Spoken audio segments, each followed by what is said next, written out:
Child's Play, 1988.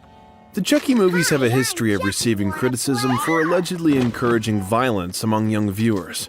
The kidnapping and death of a 16-year-old girl in Manchester by a gang have been tied to the show.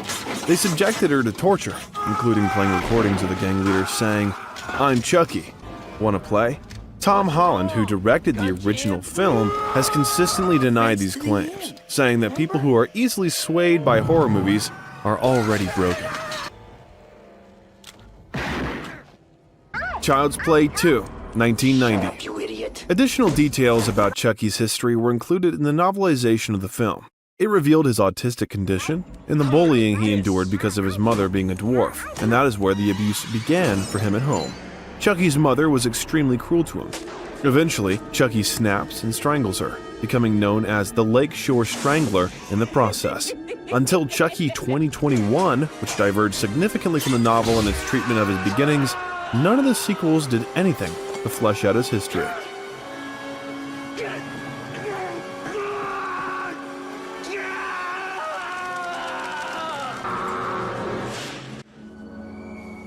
I hate kids.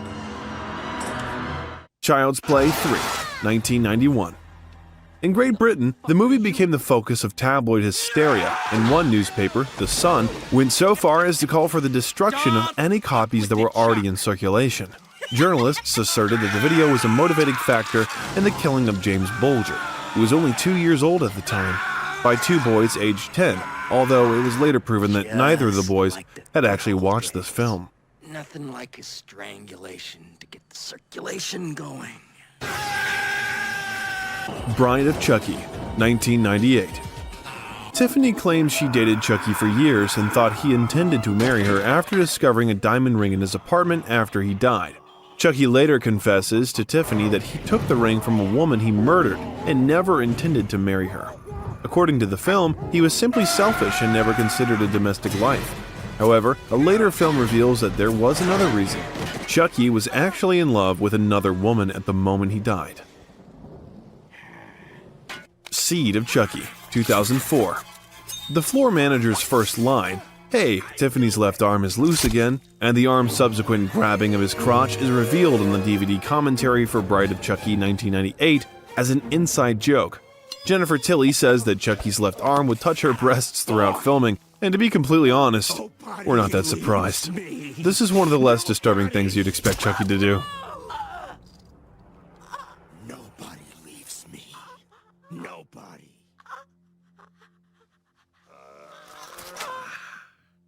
Curse of Chucky, 2013. A musical starring Chucky's son Glenn and a serial killer named Carrie who wants to have 3 children with him was one of the early concepts for a 6th film back in the 2000s. Despite filmmaker Don Mancini's fondness of the comedic manner he had previously written in, the negative reaction to Seed of Chucky 2004 was evident, and fans wanted the next movie to have the same dark and scary tone as the first 3 films.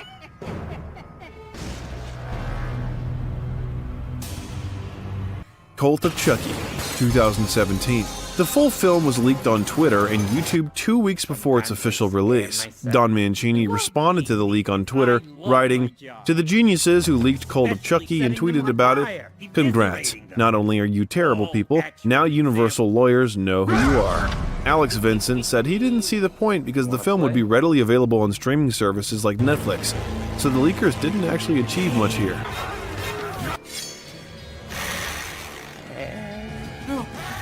Child's Play, 2019.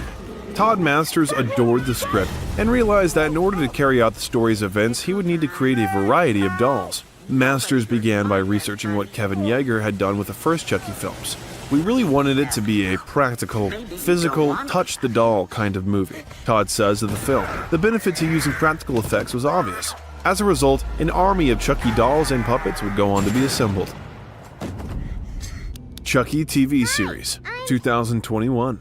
Chucky's sailor mouth was an early point of contention between creator Don Mancini and network Sci-Fi.